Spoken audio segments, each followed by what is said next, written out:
What is up, everybody? Woo! It is draft week. Very excited, if you cannot tell. My name is Michael. And I'm going to be John for you guys today. That is his name.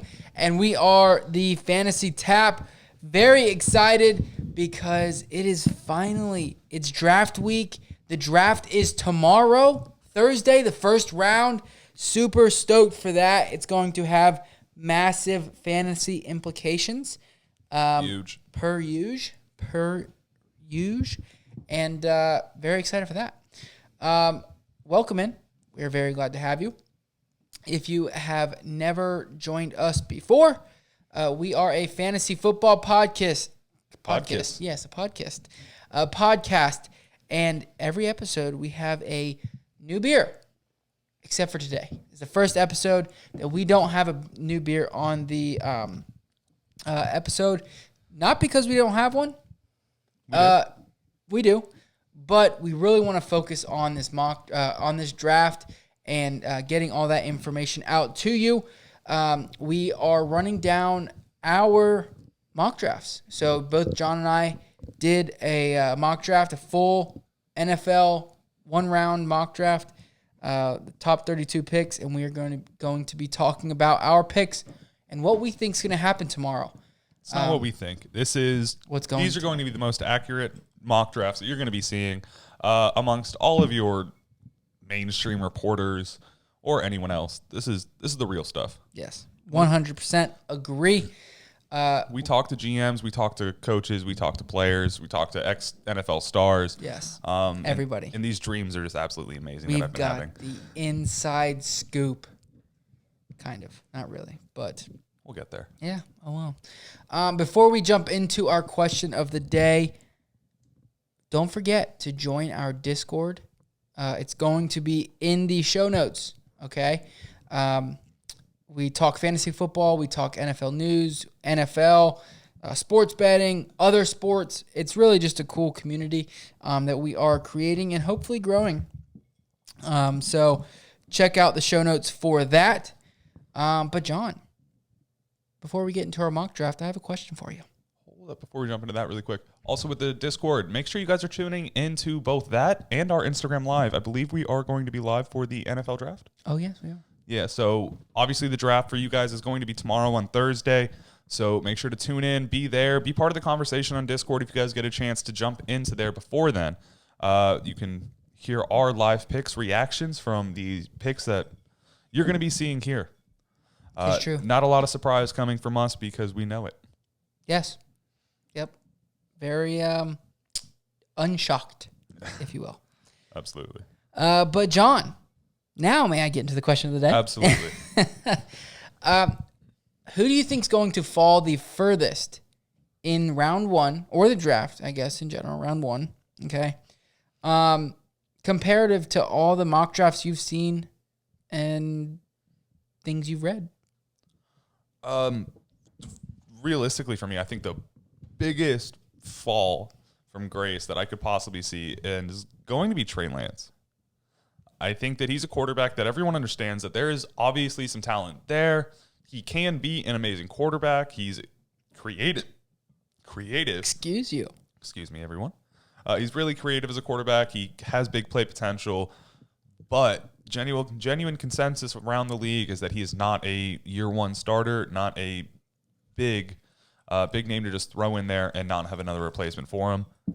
And because of that, there's not a lot of teams that are in the top that need or have that ability to risk it all on a quarterback because they have teams that are generally well built.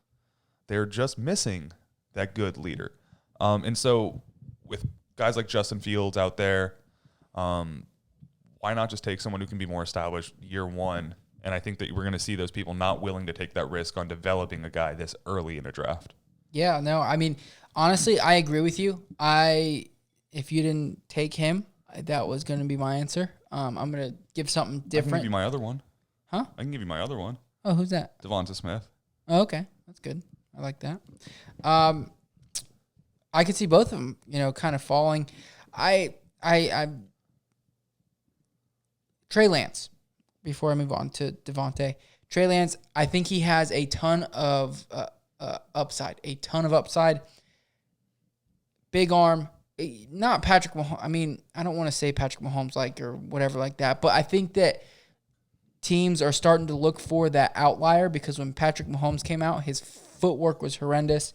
He had the big arm, was always throwing, in awkward spots, or just ways, and I think that turned some teams off. But now that he has become who he has become, I think that's what teams are looking for. But I agree. I do think that Trey Lance is going to fall. The teams that are currently quarterback needy, the teams that I have taking quarterbacks earlier on, need somebody who can, like you said, step in right away. And I don't think that's Trey Lance. Potential for the future, but not right now. As for Devontae Smith, I agree. I kind of think that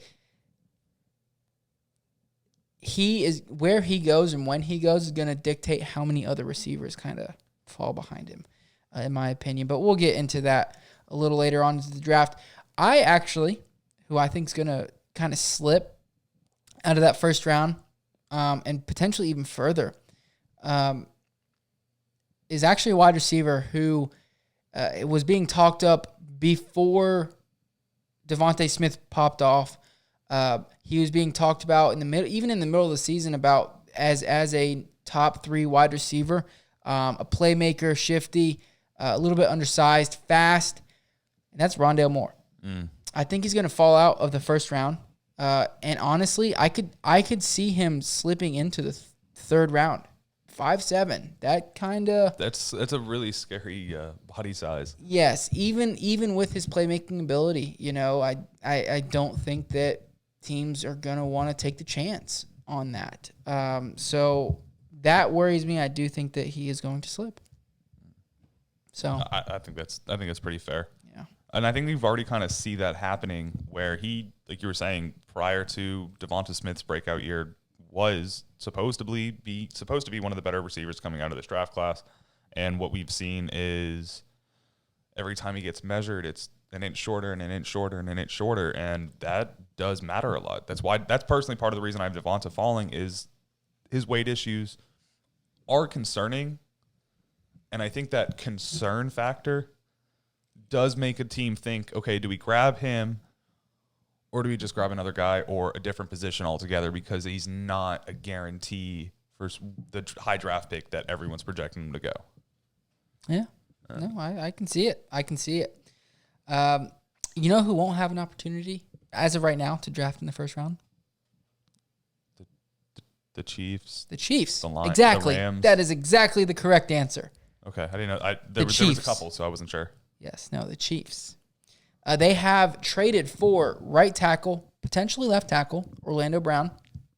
The Ravens traded him to the Chiefs for their first round pick, and a couple other picks were included. But Chiefs won't be picking in the first round, and to be honest, I don't blame them. They've kind of revamped their offensive line after that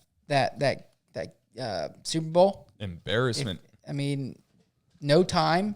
If you know what that's from, hit us up. Let me know. It's Michael Scott. But yeah, so hopefully he's part of that. They want to get a long-term deal done, and maybe make that flip to left tackle. I think that's the entire reason that he did it. And especially we watched the Chiefs cut 2 of their best offensive linemen who did miss the majority of the season, or big parts of the season, important parts of the season. But they were released. They were high contracts. So obviously that was the initial reasoning. Being able to replace that with a young guy like Orlando Brown, who is going to be getting paid very, very soon, I think that's going to be fine. I think that really keeps their playoff or Super Bowl window a lot more open than had they drafted drafted a tackle at that 32 spot or that 31 spot. Yeah, I agree. I agree with you there. Another offensive line move: the Dolphins and the football team. The Dolphins have traded Eric Flowers, their right guard or their left guard, I believe, to the football team. and they swapped late round picks. So interesting move there for both teams. It not too interesting, I guess, for the football team. He played very well at that guard spot there in Washington. So he tweeted out, or somebody tweeted out, and he agreed. Or maybe he said it. I wish I had it in front of me. I sound like an idiot right now, but pretty much he said that he's very excited to go back to Washington. He's comfortable with the offensive line there, the coordinators, and that room in general. So he is excited for that. They are going to be giving up swapping 7th round picks, so this is essentially a free deal. Oh wow, pretty much.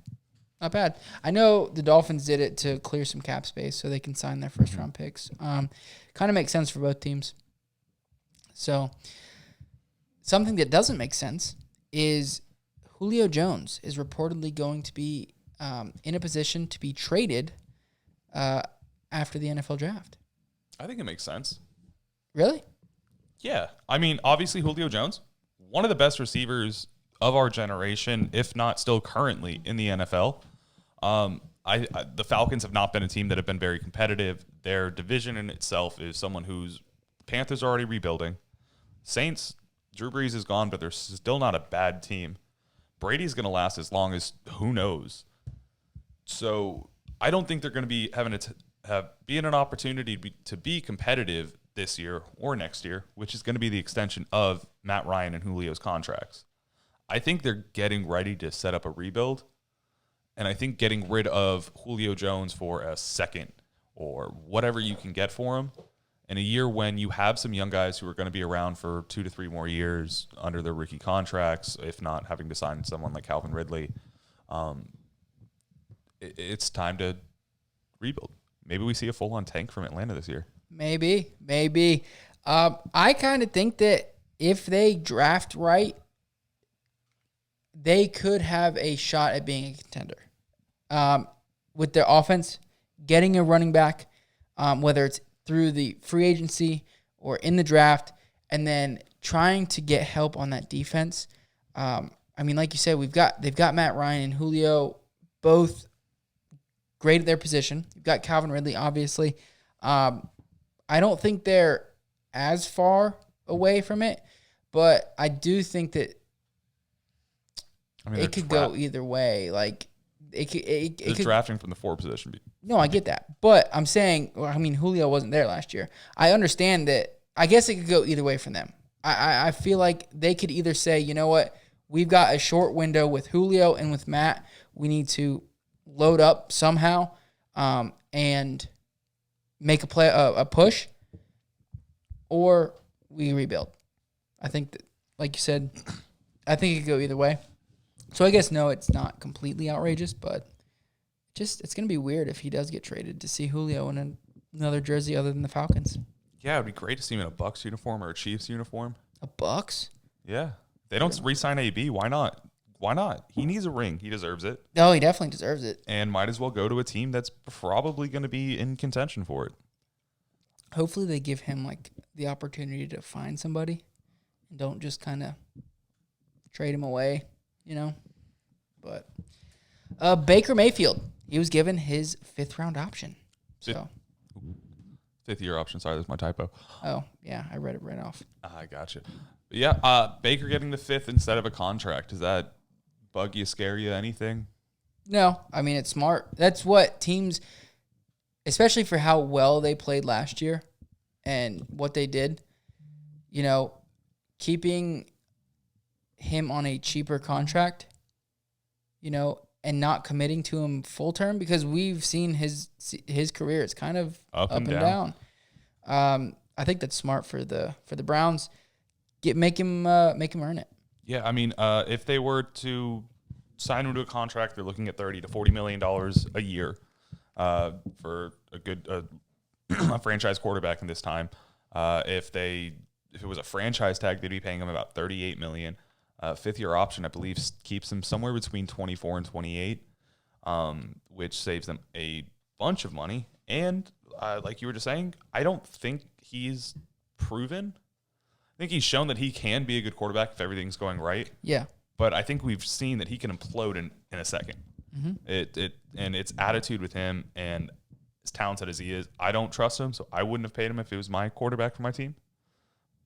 But I'd pay the next guy. Lamar Jackson, someone else who is just possibly going to be given his 5th-year option. You would pay him? I'd pay Lamar Jackson before I paid Baker Mayfield. All right. I think Lamar's proven more. He's already got an MVP. He's got a Madden cover. Those mean nothing. MVP means something. I mean, it means it's nice to have. It's not a Super Bowl ring. I mean, it's not his fault that I'm pretty sure Baker has more playoff wins. I don't think so. Yeah, Lamar's. I think they won one this year, and the Browns. Look that up. That's good. That's a good. Let's say how many playoff wins do the Browns have in the past 3 years? 2, right? I don't know. Look it up. Let me know. Maybe they have the same. They might both have 1. But while John's looking that up, quarterback could be on the move, and that's Jimmy Garoppolo. The rumor around the league is saying that the 49ers are looking to trade Jimmy G before or during the draft. So potentially getting Jimmy G out and whoever they pick at 3 in, you know? So what'd you find? They both have 1 win. Wow. I was going to say this year was the first time the Browns have made the playoffs in 18 years. So they both have 1 win. They both have 1 win. Very but nice. Lamar's been to the playoffs 4 times. Appeared in 4 playoff games, which means that he's brought his team there more. What a guy. I think you pay Lamar. how many NFL records does Baker have? Oh, I don't. I'm just asking in playoff wins. I don't know. Deontay Foreman. He is getting a workout up in Seattle. So, Ooh. Yeah, be on the lookout. Watch out, Chris Carson. Watch out, Penny. Watch out, DJ Dallas and Travis Homer. Got some competition coming. That's a deep backfield of no ones with a couple good guys at the top. Yeah. I mean, it's an interesting backfield because that can be a very run-heavy team if they had a different offensive line. Which they do now. Yeah, they're starting to. So, I don't really think it has much fantasy impact, but, you know, we'll see as training camp goes on. If he gets a contract, he has to get the contract first, but. And then also, we just wanted to note a few free agent running backs that are still out on the market. Le'Veon Bell, Todd Gurley, Duke Johnson, Adrian Peterson, and Tevin Coleman. All still free agents out there. We talked about it last week. James Conner did go to the Cardinals. So, I mean, kind of deep. We also saw Wayne Gallman going over to the 49ers. Mm-hmm. And then not on that list was Jerick McKinnon is someone else who's a free agent running back at the moment. So there's a lot of talent still out there. A lot of used to be talent at least. I wonder if Lev Bell, if Najee Harris or the Steelers don't get a running back, is there a little reunion? What's more likely? The Steelers call Le'Veon Bell, ask him if he's interested in a workout, or Le'Veon Bell gets in contact with the Steelers, asking if they have any interest as him as a running back. Who reaches out to who first? Steelers reach out to Lev Bell. You think they reach out to him first? Lev Bell is not reaching out. You don't think his agent? He still has that chip on his shoulder. You don't think he has his agent saying, "Hey, just shoot him a text. No. Ask him how their day went." Nope. His ego's too big. What's good, big head? He'd rather be a rapper. Why not go to the Steelers? You've got your backup dancers in the receiving core. You're set. John, you're preaching the choir. Let's go. But his ego. That's why he didn't take the contract. But he's been humbled by Gase and the Jets. It's a whole new man. Oh man, yeah, sure, something like that. Oh, so it's time for the meat and potatoes. Meat and potatoes of the episode. Very excited to get into our 2021 NFL mock draft, our first one ever. I'm excited. John and I have some very similar picks. We also have some not so similar picks. So what we're going to do here, folks, is go 1-1. Each of us are going to give us their picks, talk about it a little bit, and then move on. So 30 technically 64 picks coming your way right now. John, who wants to be a millionaire? I want to be a millionaire. Just so you guys know, we did include trades in this draft. So trades happened individually. So we had someone trade out of a position and trade back in. We'll hit you guys up with who did what and what teams we have doing what. Obviously, first round pick for me, Trevor Lawrence. Going to Jacksonville Jaguars.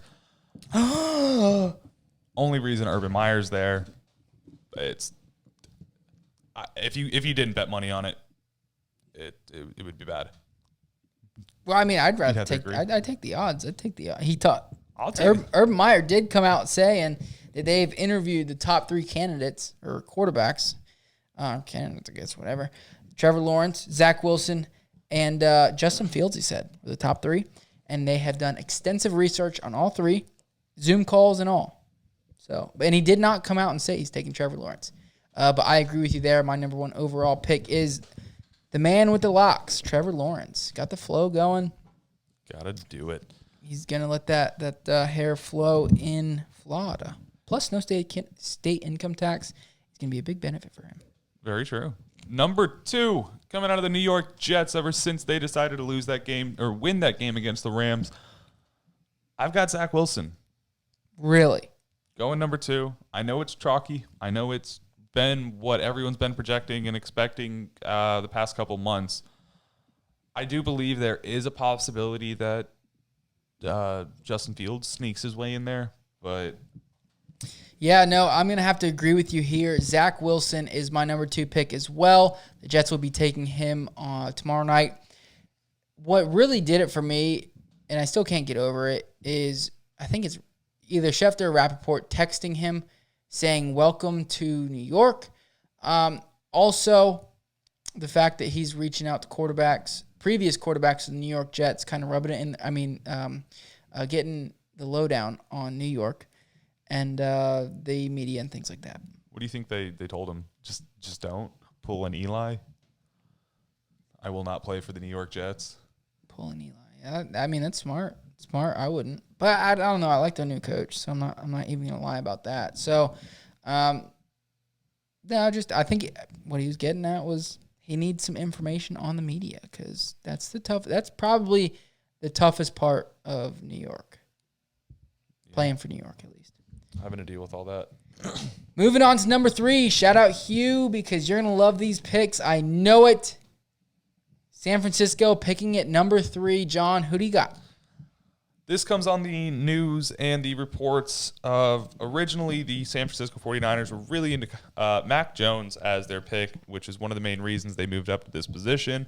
Originally thinking it's a smokescreen, but now that we're talking about Garoppolo possibly being moved from one team either during or after the draft, lets me believe that they're going to grab someone who they can throw in this year, throw it all on his shoulders, and hope for the best. Yeah. And I think it's got to be Mac Jones or Justin Fields. And last they came out, no reason to smokescreen. They were saying that it's between Mac Jones and Trey Lance. And I don't think Lance is the man you can just throw in there. No, I agree there.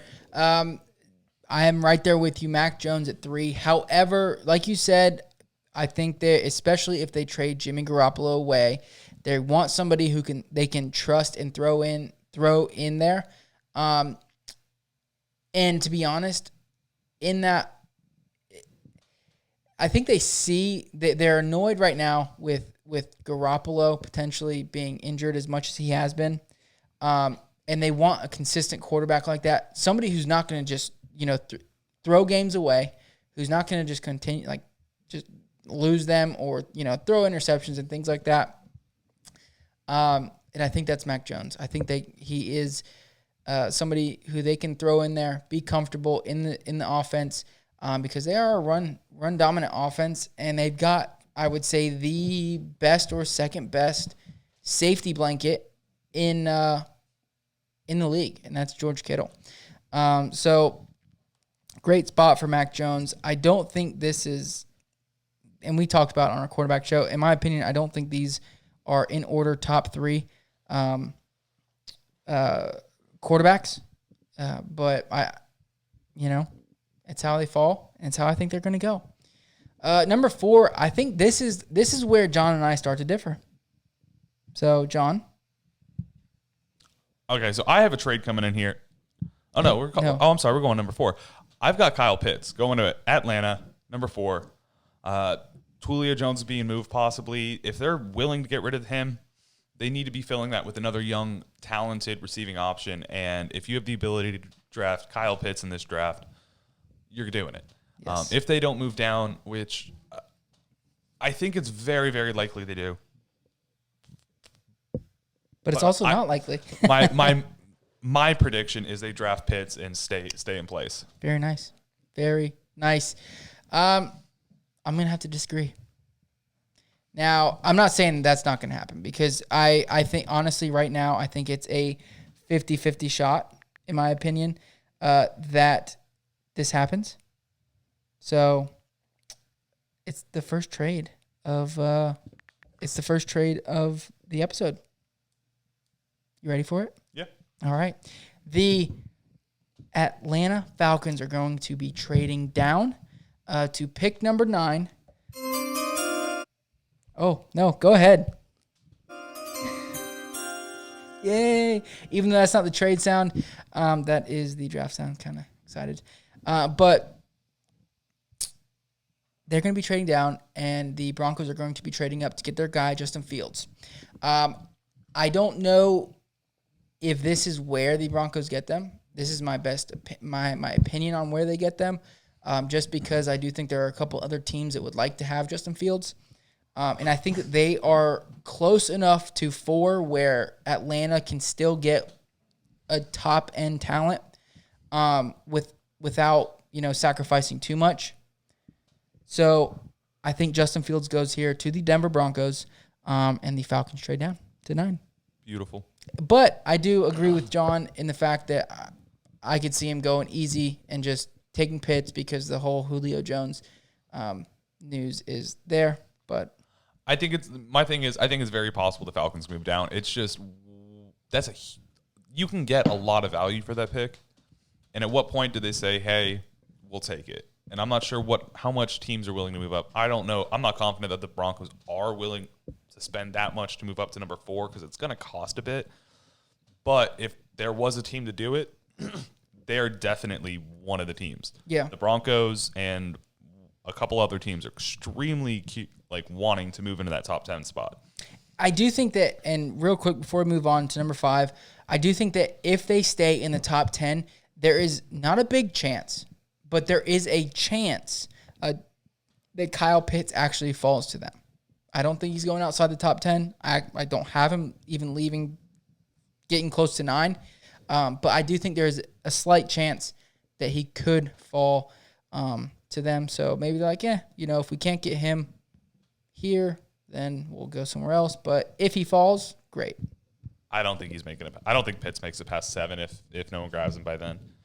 I'm sorry. I think there's 2 teams past 7, both the Lions and the Panthers, even though the Lions just grabbed Hawkinson, still think they'd be happy to grab Pitts, especially with how limited they are at receiving options right now.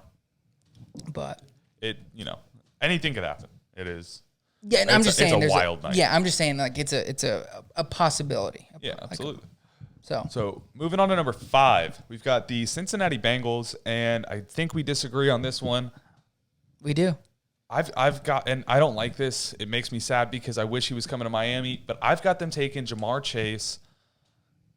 As much as I hate them grabbing him, I do understand the fact that the Bengals need an offensive lineman very, very badly. Quite. But their front office, their quarterback, and a good portion of their team enjoys the idea of having Jamar Chase reunited with Joe Burrow, having that more elite offense, and then grabbing one of the other extremely talented offensive linemen and offensive tackles that are in this draft just a little bit later.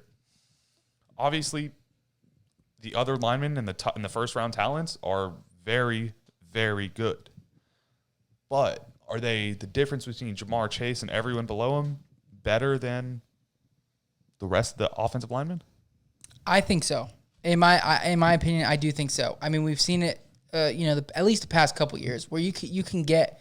I mean, the Bengals did it last year. They grabbed T. Higgins in the second round.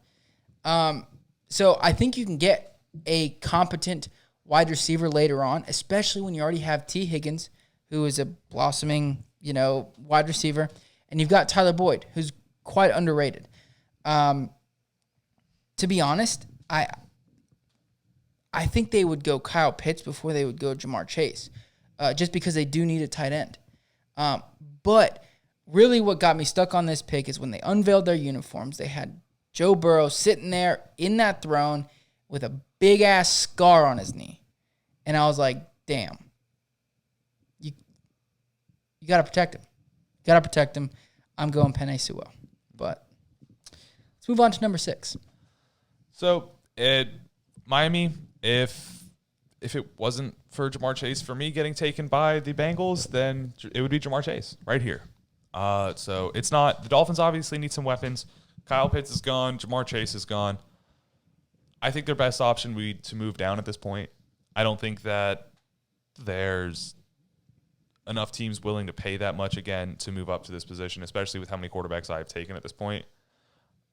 And they're not going to be trading first-round picks interdivisional. So I have them taking Jalen Waddle, give them another great weapon to feed Tua with, a fast receiver who they've had. The one we have can't catch football, and Jakeem Grant. So have Jalen Waddle fill that slot role with Will Fuller and Devontae Parker, put him in there. I don't think it's the best landing spot for his career and his potential, but I do think he's in a great addition wherever he ends up. Sorry. You're good. No, I do kind of like Jalen there because, as a Dolphins fan, there is no slot receiver. We have Albert Wilson. He's our best. He opted out last year, is up and down, very up and down, big playmaker, but doesn't do it often. I do like Jalen Waddle there to the Dolphins because you have Devontae Parker and you've got Will Fuller on the outsides, and I think that'll take a lot of pressure off him and kind of help him learn the NFL. So I do like that pick if that's the way we're forced to go. I'm going to go pick 6, Kyle Pitts. He fell down. Like I said, I had Atlanta trading out. I had Sewell going to the Bengals. I think that with the Dolphins' contract situation with Mike Gesicki being a free agent next year, and their need for somebody who can catch the ball competently, playmaker, and honestly, I think they'd be very happy to have him here. I've got Kyle Pitts going at 6. So if he made it that far, great. If Jamar Chase made it that far, great. I'd be happily take either of them over Waddle. Yeah. But what we get can only do so much. Moving on. Number 7. Numero 7. My lucky number. Second lucky number. So I'm going to start this one off. And what I have going on is my trade. Beautiful. And who I have coming up to number 7 is going to be the New England Patriots, taking this pick away from the Detroit Lions and swapping first-round picks with others. And then I have the Patriots going down and grabbing Justin Fields, who Belichick has been smoke screening everyone in the draft room in the NFL, doing his Belichickian things. No, it's his dog. It's his dog. Oh my gosh! Imagine the dog shows back up to this year. I hope so. Imagine the dog's the one that chimes in, goes up on stage, and just we pick Justin Fields. Beautiful. If he can speak like that, that'd be great. It's pretty Belichick's dog. I'm sure he's been coached. But no, I think that Justin Fields is one of the only people that the Patriots would be willing to pay up for. I agree, and I would hate to see that. Maybe Trey Lance, but not at the 7. I do think Trey Lance falls a little bit more, but I do think that someone like Trey Lance could learn a lot, especially with having Cam Newton as your teacher. You're talking to someone who's been an extremely talented quarterback prior to injuries, has been MVP, almost won a Super Bowl. Definitely someone who not willing to lose his role, but not going to hurt the guy underneath of him or the guy underneath of him's opportunities. Yeah, no, I agree. I would hate to see that as a Dolphins fan. Yeah, Justin Fields. I would hate to see that because I don't want another 10, 15 years of a dominant quarterback. And I think that's what Justin Fields can be. So at my number 7, I'm going to stick with this guy. Honestly, the Lions would be smiling so hard if this happens, when this happens. Jamar Chase going to the Lions. Bengals grab Sewell. Dolphins grab Pitts. They don't have anybody else except Tyrell Williams. They've got a great running back in DeAndre Swift, and they've got a competent quarterback in Jared Goff. Jamar Chase, welcome to the Lions. Going from Tigers to Lions. So, solid pick there. I think they're very wide receiver needy, and to be honest, if it's not Jamar Chase, I think it's going to be another receiver. Number 8, John, who do you got? Number 8, I've got Penei Sewell going to the, Carolina Panthers. They're trying to protect their new quarterback, Sammy D. Sammy D. I really don't think that Carolina's expecting Penei Sewell to fall to them.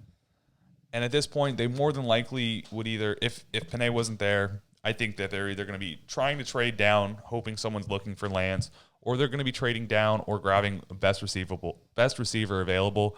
But with how my draft board's gone with Penei there, they really need some help. Let's protect Sam Darnold. Let's give him the best opportunity we can. We've just traded for this guy, and they've got a year to figure out whether or not he's the man. Yeah. No, I agree. I do think they need why not? Why not give Sam Darnold what he has not had his entire career? An offensive line. A team. I'm going to go Jalen Waddle. They lost Curtis Samuel this year. They've got Robbie Anderson still, DJ Moore. I think Jalen Waddle can flourish in a situation like this where he's not not the number one guy. And with Sam Darnold there, and the rest of those guys, Christian McCaffrey, take some weight off of him. Let him get used to the NFL. Jalen Waddle, you are a Panther. Ooh. Yes, sir. Let it happen. Number 9. Mambo number 9. Even though it's number 5, but whatever. So I'm going to start off because I didn't make a trade at this pick. This is still going to be the Broncos for me. Again, with how my board's falling, I don't have enough quarterbacks on the board for them to be grabbing. So I don't think they're going to be taking Drew Lock, throwing him up against Trey Lance and trying to see which one sticks. Yeah, that's not a great situation. So the next best available player right now is Michael Parsons, and no one's sad to be drafting him, in my opinion. No, I think agree. He's one of the best defending talents coming into the draft. Him and Patrick Surtain, I think, are going to be the two bigger names we're going to be seeing this year. And I think Von Miller getting older, edge rusher / weak coverage quarterback or linebacker. He's not. You saw what happened. He got injured last season, and looks like their whole defense almost fell apart. Yeah.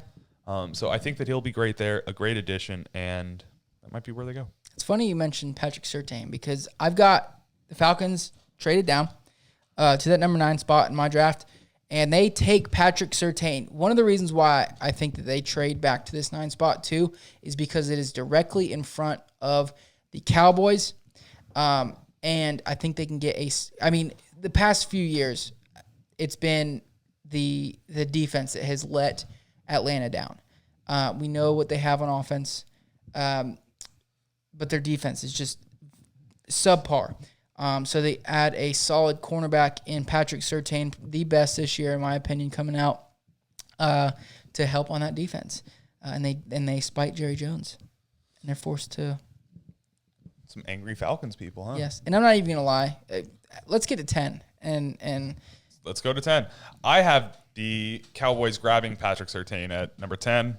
Everyone knows that Jerry Jones has come out over the past couple of weeks talking about that he likes the idea of grabbing Kyle Pitts.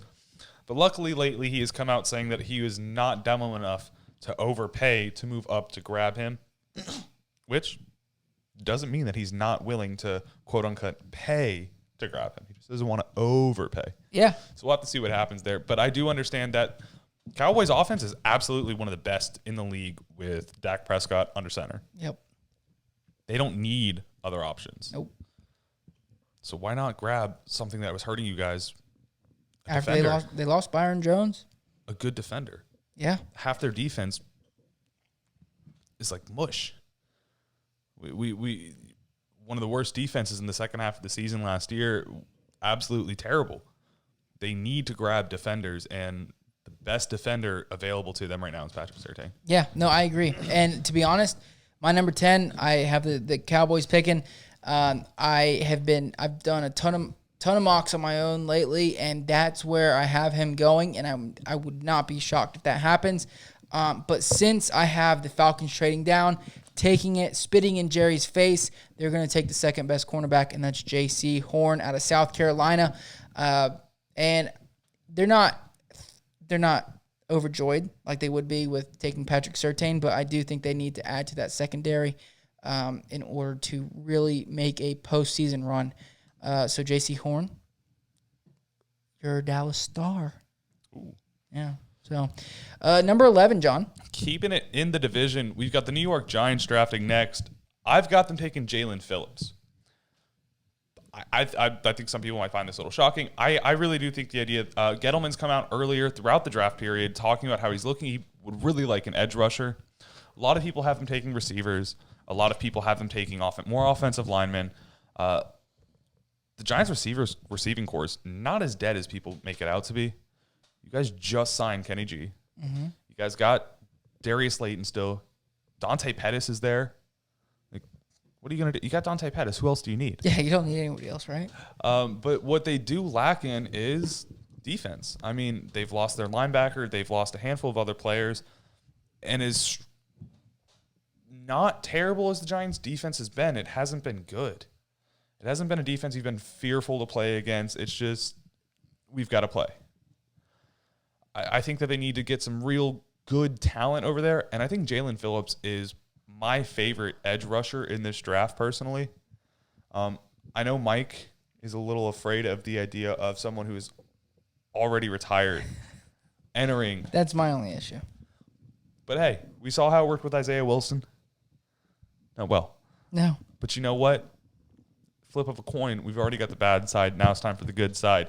Jalen Phillips is going to lead a nice 20-year-long career. He's going to be the Tom Brady of defense. Wow. Or the Michael Strahan? Don't quote me. Did he play 20 years? He played a long time. Okay, Close enough to it, I think. He might have. I don't know. I didn't want to say that without knowing. I'm going to go on the other side of the ball, John. They drafted Andrew Thomas last year, and to be honest, I think they still need to bolster that offensive line. They're going to grab Rashawn Slater. He is versatile in the fact that he can play guard as well. He's kind of undersized, but I do think that they can add him to this team, and whether he plays right tackle or guard, Andrew Thomas was not great last year. Maybe he even plays left tackle. I think it's a solid addition to this team, and that's where they go is Rashawn Slater at 11. Strahan only played 14 years, by the way. That's a long time Yeah, I'm telling you, we got Jalen Phillips. He's already retired. He took some time off. He's good. We're going to get 20 years out of him. All right. Let's go. All the way. Let's go. Move on to number 12, John. I've got the Eagles taken. I've got J.C. Horn coming to the Eagles. I think they're too proud or smart enough to not make the same mistake 3 years in a row. Well, they're going to. I really hope the Eagles I think the Eagles are just too scared to make the same decision. If they draft a first-round receiver again, at this point, it's not going to be good. I think that they need some defense. Again, that entire division has been abysmal. The only thing good coming out of the NFC East has been Washington's defense. It's not the Eagles. It's not the Giants. It's not the Cowboys. I think that the Eagles really try to bolster up their defense, try to make it a little more reasonable and competitive. Yeah, sure. We'll go with that. It will be their second year. Sorry, Arcega-Whiteside was drafted in the second round.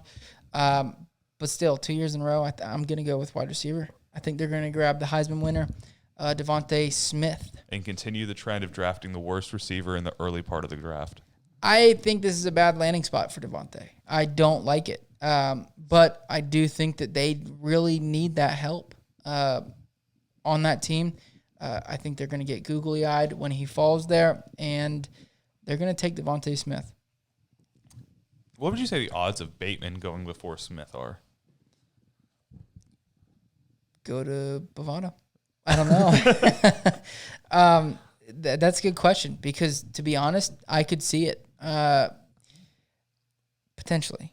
I think. But the hype around, see, the only thing is the hype around, like, so if you're a general manager, okay, and you take Rashad Bateman over Devontae Smith, and Devontae Smith has, coming off of a Heisman year, has a much better season than Rashad Bateman, and you didn't take him, at that point, you're getting a little hot, okay? So I do think that the Eagles kind of play it safe, quote unquote safe here, draft the Heisman winner at 12. See, that's and just to be really quick on this, that's part of the reason I could say I see Devontae Smith falling is super far in this draft, is because I think a lot of teams are gonna get forced with the option of, oh wow, he's still there. Okay, he's there. Why'd everyone else not pick him? We know he's 6 foot, 166 pounds. All this news, all these bad things keep coming out. I think there's too much bad news coming off. And I think the only reason he's as high on the draft board as he is because of this 2020 season that he's had. It's the recency bias. It's his name has been hot recently. I'm not disagreeing with you.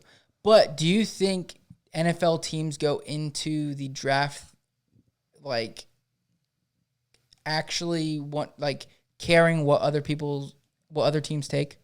Like, okay, he's fallen this far. Why is he falling this far?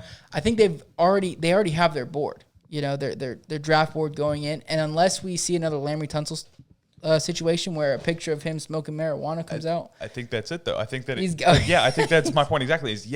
I think they do. I think it might not matter to them as much as I'm making it sound like they do, but I do think that when it's their turn on the clock and they see this player there, it runs through their head. What didn't we do? What didn't we notice? It might not click. It might not be their final thought, but I do think that every single time that a huge name falls, I think that's something that everyone thinks about. Why didn't the person behind us pick him, and why didn't the 3 teams that were supposed to take him yet? I don't know. I saw a video of the Vikings laughing when the Eagles didn't draft Justin Jefferson. They drafted Jalen Reagor. Yeah. So I don't know. It's an interesting. I mean, we're not in the NFL. Or we're not in war room, so we have no idea. We've never been in that situation. Let's move on to number 13. And I think we go similar. I think we go same position, but different picks here, if I'm not mistaken. At number 13, we do. And to be fair, it would have been the other way around. Do you have Panay? No. You got Darrisaw. Yeah. My Rashawn Slater's already gone for me. Oh, okay. Yeah, no. I think it's because Rashawn Slater's already gone. I have the Chargers taking a tackle, and Rashawn Slater, he is still the best available offensive lineman on the board, and the Chargers need to protect their boy, Justin Herbert. It's kind of funny that you see all of the guys that drafted a rookie quarterback last season need an offensive line to protect that guy because they were all running for it last year. Tua kind of had some chances. Yeah. Just held it a little long. So I'm going to go same spot, same position, third best in my opinion. And a lot of people we're not analysts here, but a lot of quote unquote pro analysts or whatever have Rashawn and Darrisaw flip flopped or Penne and Rashawn flip flop. But Christian Darrisaw, I think he's the third best tackle here, and he is the best available. So that's the way I'm going to run. Moving on to 14, Minnesota Vikings. I've got Christian going here. There we go. I think they need another tackle. They need some offensive line help. Beautiful. I agree. I'm going to go next best available, and that's Elijah Vera Tucker. There you go. Another tackle. So making it quick, making it easy. Same position. If it wasn't a tackle for me, it would have been an edge rusher. They've got Daniil coming up on a contract year. They just got rid of Everson. They're going to need some help over there. Yeah. They lost Harrison Smith, right? No, he's still there. Who's the other older. Anthony? They lost Anthony Barr? No. Their other safety. Was it Anthony Smith? Gosh. I hate when I think of things mid-show. And I don't have I just say it and I don't have anything pulled up in front of me because then we got to go search for it. But anyways, they could use a safety here. But I agree. They got to bolster that offensive line. Dalvin Cook will benefit from that. Obviously, Kirk Cousins, the entire passing game, whatnot. So I have Elijah Vera Tucker. He's got Christian Darrisaw. Moving on to number 15, and let's get your 15th pick. All right, so this is going to be the receiving end of my trade from the Patriots. So now we have the Lions on the board, and what's their biggest need going into this draft? It's going to be a receiver. And there he goes. And who's still sitting there? Devonta Smith. Not Rashad Bateman? Not Rashad Bateman. I thought it was, only brought it up as a quick possibility. It would be interesting. I think Rashad Bateman could go before Devonta Smith, but I wouldn't put my money on it. And if I had to put my life on the line, this is the best I would do. Well, this is also what we think is going to happen, not what we think should happen. Fair enough. So Devonta Smith going over to the Lions, they need it. That's going to be their best pick. That's nothing else. At this late in the draft, you traded back at a position you need with a Heisman winner coming off who, after the season was said, he could be the first wide receiver drafted off the board. I think they're laughing to the bank. Yeah, it's easy. So, and for my 15th pick, Patriots sit where they are, and it's funny because when you had the Patriots talking earlier, or maybe I forget exactly what you were talking about. I was saying that they have Justin Fields and that Trey Lance would be a great backup for Cam Newton. Right. I've got Trey Lance still on the board. That's where I'm going. I think it's a great spot for him. Learn under Belichick. Learn with Cam Newton. Get his fundamentals, his feet right, his feet set, all those things that he is missing. I think this is going to be a great landing spot for him where he develops. So I got Trey Lance going to 15. I honestly don't mind it. Like I said earlier, like Trey Lance in New England, but I think that their guys just the guy they want is Justin Fields. I think they would be happy with Trey Lance though. I think that'd be a great fit. Moving over to 16, we got the Arizona Cardinals. Ooh, who do you got? Same as you, Christian Barmore. All right. They definitely need some defensive line, interior defensive lineman help, and even their outside linemen, their edge rushers. I mean, J.J. Watt, obviously a great signing for a year. But after that, how long, you can't rely on him forever. He's well into his 30s at this point. And well into his 30s in the NFL standard is 31 or more.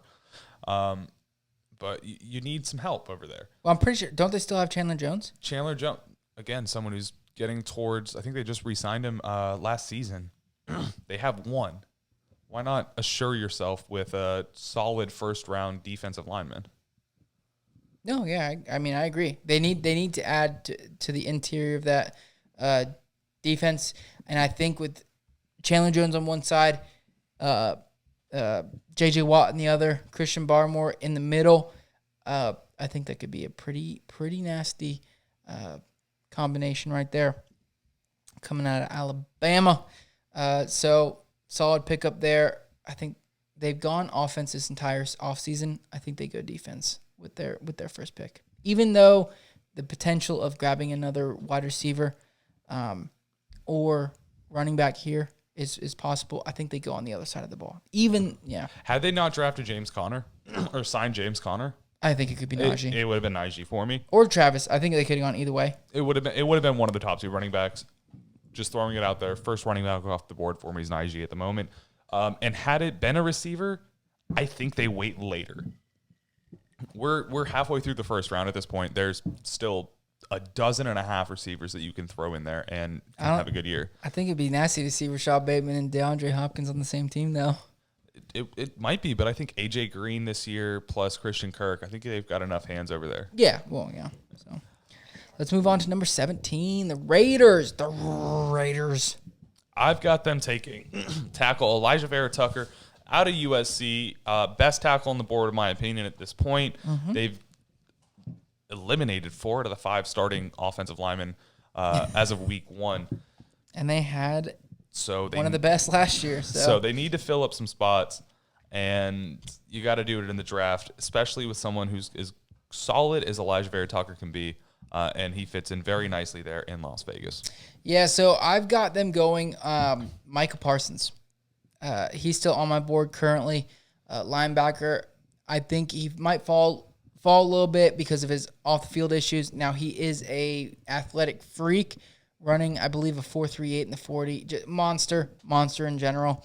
But his quote-unquote work ethic and his attitude kind of, bump him down a little bit. And I think that he is going to fit in the black and silver very well. That attitude. Now, I do agree with John. If Elijah Vera Tucker was here for me or is here for them, I think they'd select a tackle, Elijah Vera Tucker. But I think that with Michael Parsons being probably a top 10, I would say, athlete on this board or in this draft. I would say top 9. Okay, thanks, John. You're a one-upper. I was going to say I've got him drafted at 9, so he's fallen. But yeah, so I think he'd be great in a Raiders uniform, and I think they can grab some offensive line help a little bit later, whether that's guard, tackle, however they go. I'll be honest with you. If the Raiders didn't grab him, I would have expected possibly either the Lions or the Cardinals to be interested in a high-end linebacker. The only reason why I didn't have the Cardinals grabbing him is because they just grabbed Isaiah Simmons last year. And I know Simmons is a corner safety linebacker. Well, he's drafted as a linebacker. And I don't think they're going to go back to the well twice. And Jamar Chase fell to the Lions in my board. So let's go to number 18. Let's do it. Number 18 coming in for me is going to be Kwity Paye to Miami Dolphins. I need an edge rusher. Yep, I'm right there with you. It's funny because a lot of the sites say, obviously they just made that trade today with yesterday with Eric Flowers and whatnot. A lot of quote unquote needs that I've seen is the interior defensive line, and to be honest, I think that's their strongest part of their offensive or their defensive line. They've got Christian Wilkins there, they've got Raekwon Davis, and a few others that I think can get them by, but they need to get pressure on the quarterback. And Kwity Paye, I think, he's my first edge rusher coming off the board. I think that he is the most ready to jump into the NFL with long-term potential. I like that. Be a fan of that one. Moving on, number 19. Number 19. I like this one. I like this one a lot. Don't know how probable it is, but for some reason it fell to me. I got Trey Lance going to the Washington football team. I like that. They need a quarterback for the future. Yep. Fitzmagic is the best guy you could have. Grooming a young man to being ready to rock a beard and throw a football. Trey Lance might just have to grow out a beard when he goes over to Washington. Can he grow a beard? Everyone can't. I mean, that's not true. I no, cannot. we cannot grow beards, John. But no, I think that Trey Lance is someone who's going to be. I think Washington's a team that will more than likely trade up to grab Trey Lance. I just couldn't find a reasonable spot to where I think that someone would want to move back for them. And at this point, the only team that I think might try to snipe them is going to be the Bears. And because they pick right after Washington. So they might try to move up to where the Dolphins are and just flop the 2 picks plus 5th. But I think Trey Lance is great. Yeah, no, I agree. I mean, if he fell this far, I think that he would be solid. But I will say this. I'm not giving up hope on Taylor Heineke. Not giving up hope. After that performance again, I'm not giving up hope. I'll just say that because I'll go on this long soliloquy. I was going to say, because remember, Mitch Trubisky was a Pro Bowl quarterback. It only does just because they have a couple good games doesn't mean they're going to be career greats. I'm not saying that. I mean, yeah, that's obvious, but I'm not giving up on Taylor Heineke. As for my pick, I think they go on the defensive side of the ball. Jeremiah Owusu-Koramoah out of Notre Dame. The only issue, he's freaky athletic. but he's quite undersized, 6'2", 215. Not the biggest for a linebacker, but overall he is a freak. And I think they need linebacker help. I think they're with Fitzpatrick. They're starting to get that offense into a good spot where they're not going to be, or where they can contend. And they already had a super solid defense last year, especially towards the end of the year. And I think adding one more piece to that team is going to be a plus. So Jeremiah, I kind of like him here. But I would much rather see your pick. I'm not even going to lie, but he's already gone on my board. Going over to 20, back into Chicago. I've got Rashad Bateman, my number 4 receiver off the board. They have Allen Robinson on the franchise tag. They have Darnell Mooney. They've got Anthony Miller. But Anthony Miller, potentially. Yeah, Anthony Miller's been rumored to be on the chopping block. So why not grab the last remaining big receiving talent that isn't 5'9" or Kadarius Toney? So I think Rashad Bateman has shown that he can be an extremely dominant monster.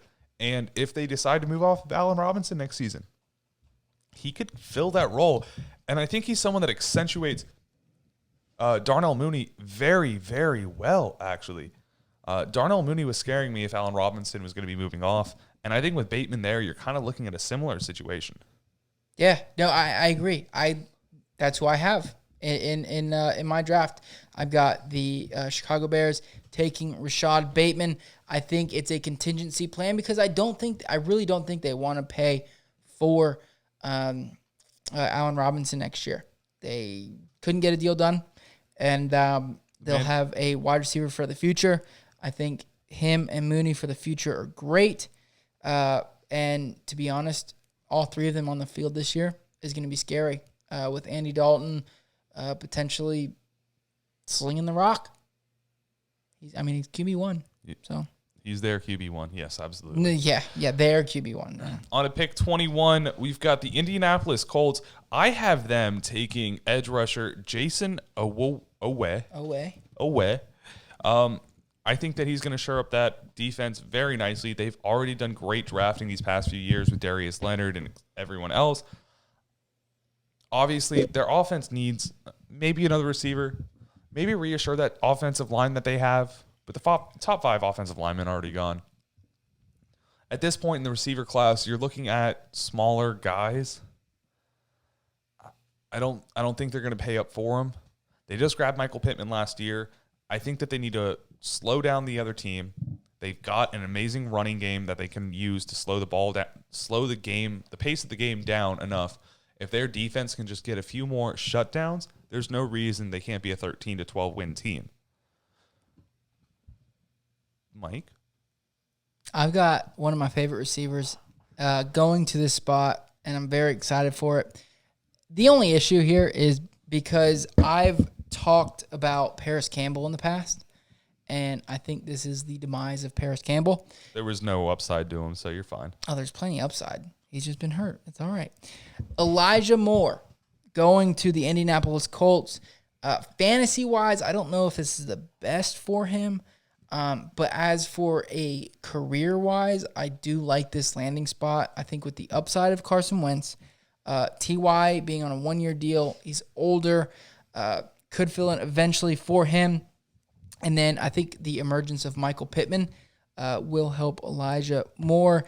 And I really like this landing spot for him, but that does mean the demise and no more upside for Paris Campbell. But oh well, I like this landing spot for him, and I do think that this is where they go if he's on the board. And to be honest, if Rashad Bateman's there, I think they go Rashad Bateman too, or either or. But I like Elijah Moore there. Going on to pick 22. I was very, very surprised when I made this pick. I didn't expect this guy to go above some of the other receivers that he is going in front of. But for the Tennessee Titans, I think they're looking to draft Terrence Marshall Jr. After losing Jonnu Smith and Corey Davis, both guys that are 6'3" and 6'4", nearly 200 pounds plus, They're probably going to be trying to fill that role with another guy. I mean, Ryan Tannehill just came off of his best passing season of his career. Derrick Henry just came off of the best rushing season of his career. They're more than likely going to be looking to do more of the same. And after getting rid of 2 offensive weapons who are big bodies, you're going to be looking for another big body to replace that. And I think Terrence Marshall fills that role really well. And I actually like this spot for him.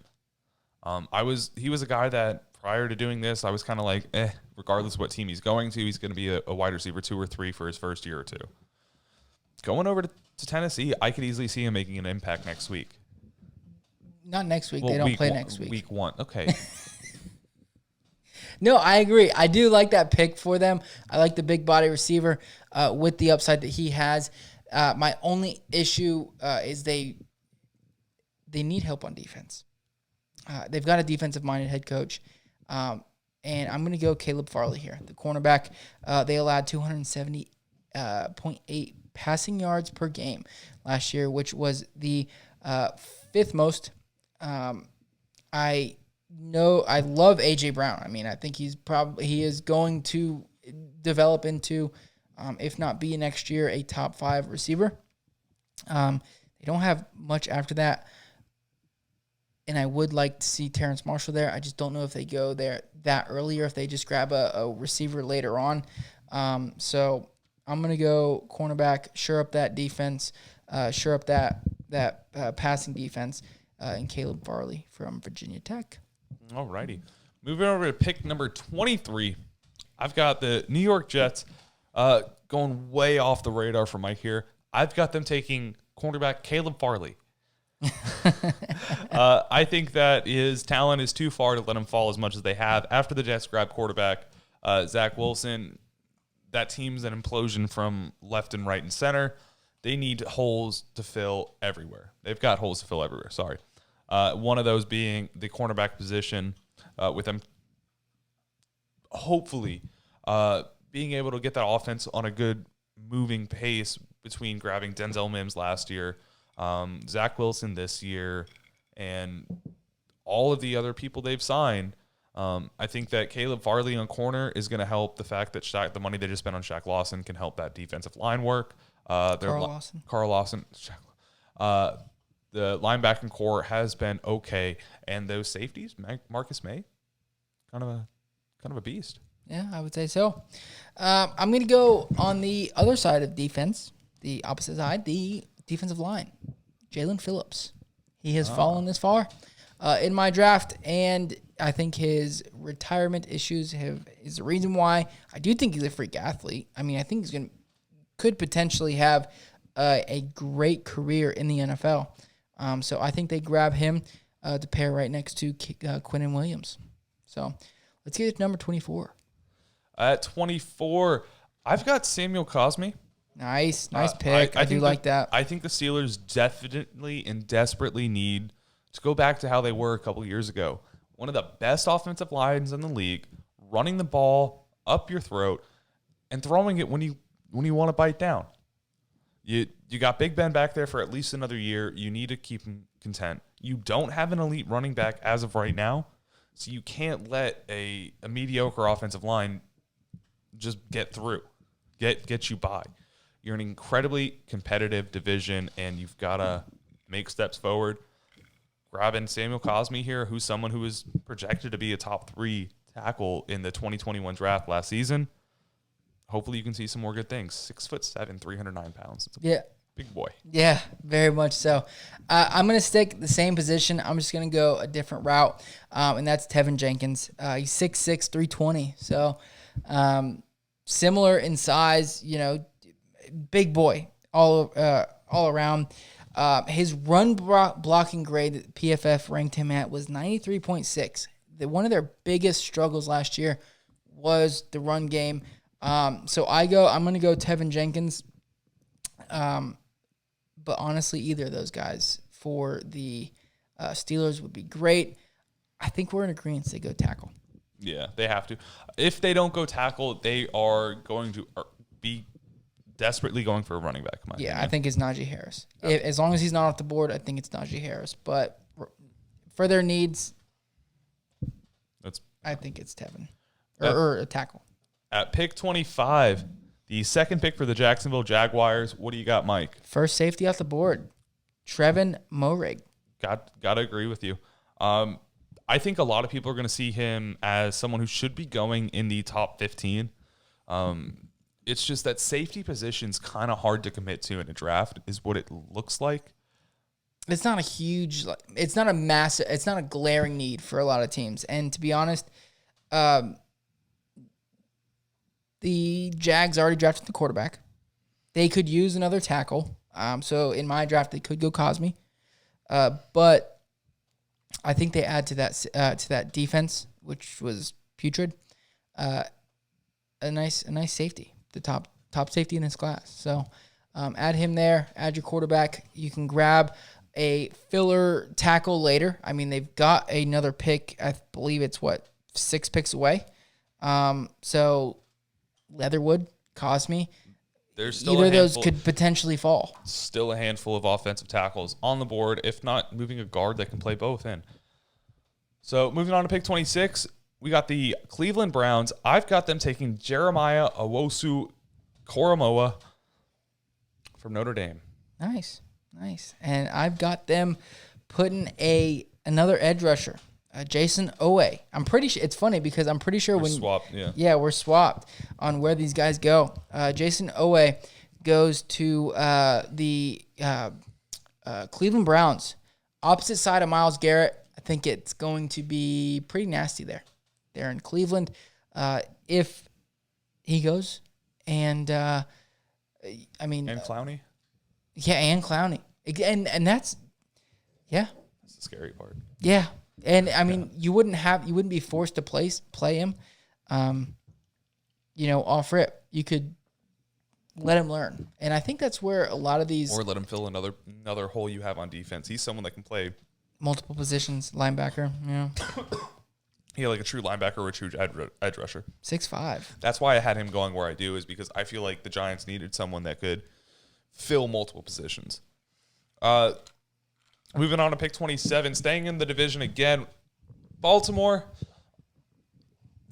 This pick made me want to cry. Honestly, I will say this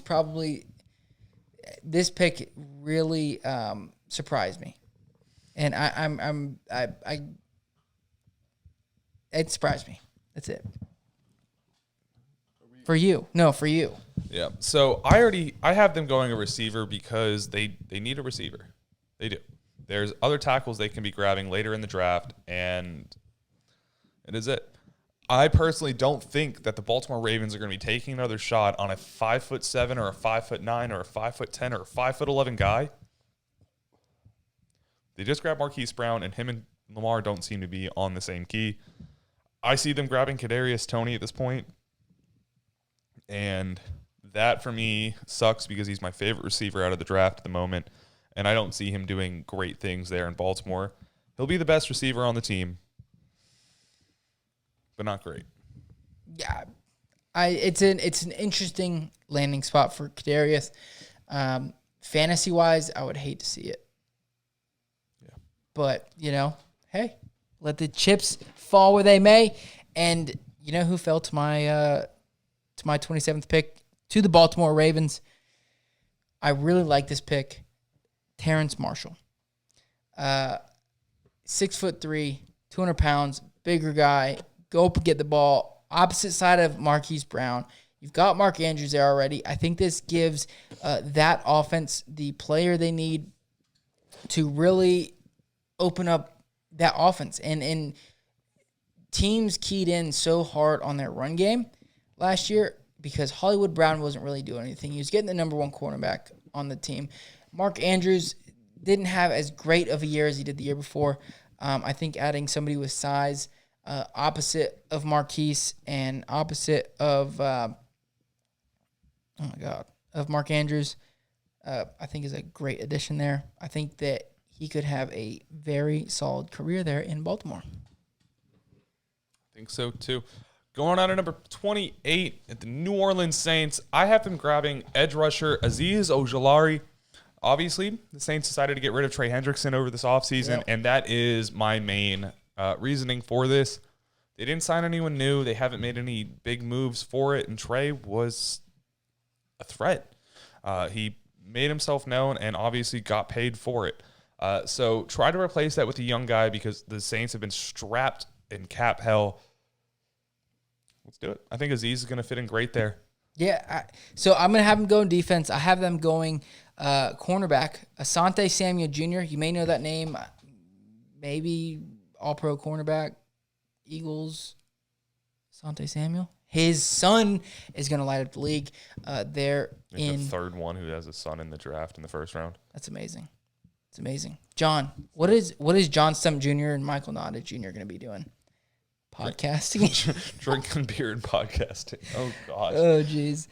Going to church. Yeah, I got him Asante Samuel. I think he's a great cornerback out of Florida State. He learned the ropes from his pops, and he's going to ball out. Shore up that defense. Like you said, they're in cap hell. Add another piece to that secondary. So I like it. Going on to pick number 29, the Green Bay Packers. I have them taking Greg Newsome II. That would be the fourth person. But Greg Newsome II out of Northwestern. I was really, really hoping that Kadarius Toney would have fallen to them in this draft because that is the guy I would love to see there, lining up next to Devontae Adams. But with the options available at receiver, it was better for them to grab a high talented corner. If you can't help Aaron Rodgers score more touchdowns, at least let's try to help the defense not score as many. It's all about winning that bowl, and Newsome helps them a lot. Yep. I think you're jealous. I am. Okay. I got Kadarius Toney going to the Green Bay Packers. As a fantasy podcast, I am very excited for this. I think this could really jumpstart.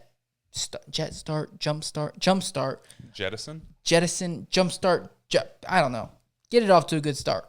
Kadarius Toney's career with Aaron Rodgers throwing in the ball on the opposite side of Devontae Adams, probably the best, if not top 3 receivers in the league. I love this landing spot for him. My mouth's watering right now because I'm that excited. Interesting. Moving over to pick 30 for the Buffalo Bills. I've got Asante Samuel Jr. If you guys have never heard that name, all-pro corner. Asante Samuel. His dad. Eagles. But no, I think that the Buffalo Bills have had Tre'Davious White. In most circles, you would assume that the Bills spent 2 picks on running backs. They are the Eagles of the running backs. Zach Moss, Devin Singletary. Some people have them projecting to take Najee Harris or Travis Etienne. I don't see it happening. I think they're going to finish up that defense. They've got Josh Allen. They've got receivers. They've got Stephon, Gabe Davis, and Tyler Kroft. I mean, what else do you need? Might as well make sure that no one else can score on you and line someone else up against on the other side of Tre'Davious White. Yeah, I know. I like that. I'm staying on defense there. It's funny because this is the second time we've switched picks. I'm going Azeez Ujulari to shore up that defensive line, get the pass rush on that quarterback. So, Azeez, you're a Bill. Helping out Ed Oliver. I like it. Don't hit Tua. Moving over to number 32, the Baltimore Ravens, fresh off of that, moving off of Orlando Brown and onto someone else. I've got them taking Tevin Jenkins. This is the third time we've swapped. Tackle out of Oklahoma State, and I don't like the pick. To be absolutely honest with you, we talked about it earlier. As soon as we talked about them giving up Orlando Brown for that first-round pick, you're not going to be able to replace him. You can't guarantee replacement with this pick. No. There's a chance Tevin Jenkins is the best tackle in this draft.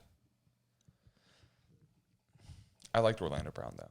I know you do. Orlando Brown just didn't want to play for them, so they just got to do what they got to do. Well, he wants to play left tackle and be paid like a left tackle. When they have a better left tackle, you're not going to do it. It's hard. It's hard too. So no, it's such a tragedy having 2 good tackles on your team. Yeah, right. Dolphins wouldn't know anything about that. No, I agree. Sammy Cosmi going to the Baltimore Ravens on my end.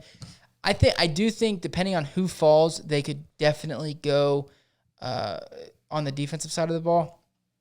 But honestly, grabbing a tackle who can play opposite or on the right side, and it's with the shiftiness and the way that Lamar Jackson plays, they don't have to come in and be great right away. I do think that they can grab him, have him for 5 years, and be happy with him, develop him. So I do think a tackle is pretty necessary here for the Ravens. Let's get to our last pick. Going on to pick 32, the Super Bowl champion, Tampa Bay Buccaneers. I couldn't really find many holes in this team that need to be resolved with a first-round pick. I have an idea, but I figured it was a little too early for him.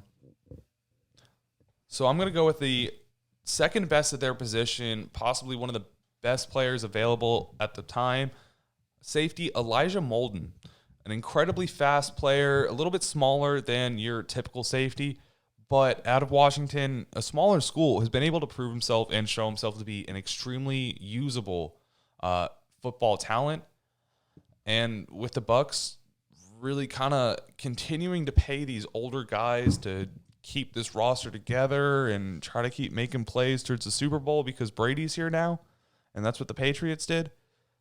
Let's get some young talent in there. Let's grab a talented one of the best players at the positions available, and grab Molden. Yeah, no, so honestly, I'm not even gonna lie. John brought this up to me, and at first I thought I was crazy, and then I started thinking about it. Kyle Trask had a very, very good year last year. Very good quarterback. Had some ups and downs, but overall, as for the season, it was great. He was throwing to Kadarius Toney and Kyle Pitts, which were some of the top weapons you could have asked for in college football last year. 2 first-round talents. But he's got 2 first-round talents on that team that are young in Mike Evans and Chris Godwin. Ronald Jones. All right, let's not get ahead of ourselves. But I do think that if you this would be perfect for the Buccaneers if they grab Kyle Trask at the 32 pick. And this is the reason why. If you can let him sit behind Tom Brady for the next year, maybe 2 years. And I know a lot of people are going to be like, well, the Packers grabbed Jordan Love, but it's not the same situation. Realistically, the Brady has 2 years left. Okay, sit Kyle Trask behind the best quarterback of all time, and let him come into this league, and they'll still have 3 years after that. They'll get that 5th-year option, and will he lead him to another Super Bowl? Who knows? But I think this is a great pick for development and for the future. So, Kyle Trask. All right, I wasn't going to bring it up because you already let them know. Yeah, I like the idea of Kyle Trask. I think that they can grab him in the second round, though. Last pick of the second round. And so at that point, I really, really feel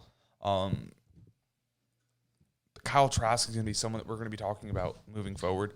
They've had great players, great players come out of Florida over the past few years. Kyle's had an extremely high accuracy. Kyle Pitts has had 64 catches and almost no drops. We've got a quarterback we had our quarterback show. I've talked him up enough. Going over to Tampa Bay would be insane following Brady because there have been reports talking about how much Bill Belichick himself has been scouting Kyle Trask and how much the Patriots organization has. The Patriots do end up grabbing a quarterback like we've talked about here, either moving up like I said they will or moving up like you said they will. There's no reason for them to spend an additional pick on another quarterback. And how funny is that it's possible that the guy that Belichick wants, but doesn't, kind of wants, is going to end up in the hands of Brady's protege. Well, they can take him. They're not going to, though. They can take him. They won't. No, but I think it's a great landing spot. They can, the Buccaneers can have a contingency plan for the future, pretty much, is what it leads into.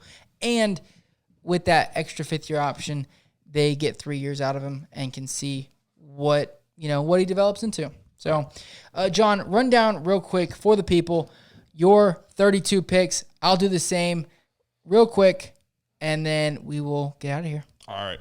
So I've got number 1, Trevor Lawrence, Zach Wilson, Mac Jones, Kyle Pitts, Jamar Chase to the Bengals, Jalen Waddle to the Dolphins, Justin Fields to the Patriots, Penei Sewell, Micah Parsons to the Broncos, Patrick Surtain on the Cowboys, Jalen Phillips, J.C. Horn going to the Eagles, Rashawn Slater to the Chargers, Christian Darrisaw, Vikings, Devonta Smith, Lions, Christian Barmore, Arizona Cardinals, Elijah Vera Tucker going over to Vegas, Kwity Paye back in Miami, Trey Lance to Washington, Bateman to Chicago, Jason away to Indianapolis, Terrence Marshall in Tennessee, Caleb Farley in New York Jets, Samuel Cosme in Pittsburgh, Trayvon Mowerg over in Jacksonville, Jeremiah Osawu-Koramoah, over to the Cleveland Browns, Kadarius Toney in Baltimore, Azeez Ojulari in New Orleans, Greg Newsome in Green Bay, Asante Samuel in Buffalo, and then Tevin Jenkins in Baltimore, and Elijah Molden in Tampa Bay. Let's go. I'll run down mine real quick, and then we'll let you guys get out of here. Number 1 overall, Trevor Lawrence, Zach Wilson to the Jets, Mac Jones to the Niners, the Broncos and Atlanta Falcons come to a deal. And the Broncos at 4 take Justin Fields. Penei Sewell at 5. Kyle Pitts going to the Dolphins at 6. Jamar Chase to the Lions. Jalen Waddle to the Panthers. Patrick Surtain to the Falcons at 9 after trading with the Broncos. J.C. Horn to the Cowboys. Rashawn Slater at 11 to the Giants. Devontae Smith to the Eagles at 12. Christian Darrisaw, tackle, going to the Chargers at 13. Elijah Vera Tucker. Back-to-back tackles. Elijah Vera Tucker going to the Vikings at 14. Trey Lance to the Patriots at 15. They could have taken Kyle Trask there. Christian Barmore to the Cardinals at 16. Micah Parsons, linebacker, to the Raiders at 17. Kwity Paye from Michigan, the edge rusher, to the Dolphins at 18. Jeremiah Owusu-Koramoah to the football team at 19, Rashad Bateman, Bears, 20. Elijah Moore, the wide receiver, Colts, 21. Caleb Farley to the Titans at pick 22.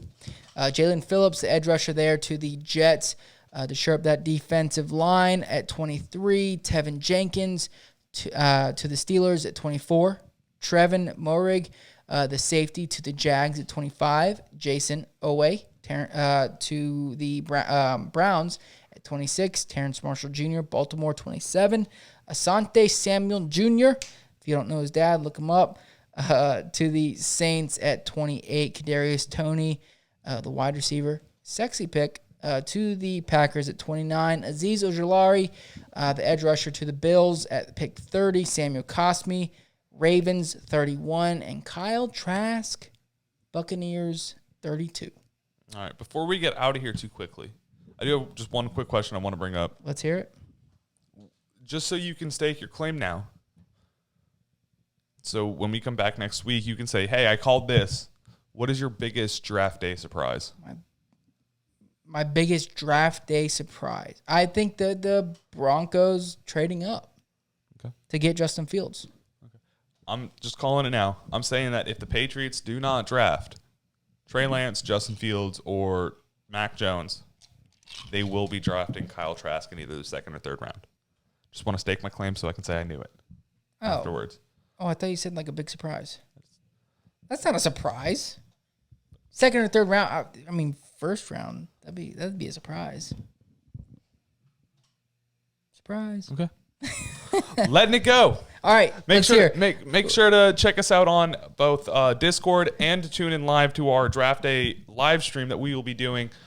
Check in for those, those reactions, those oohs, those ahs, those WTFs. I wonder if we can go live on Discord. Not sure, but we can also always link our live streams we can at that point. Do the talk, but that's it. Well, no, I'm saying we can set a link to something right, that's happening. Live stream. But yeah, so make sure you guys tune into that, be a part of the conversation, and be a part of the love.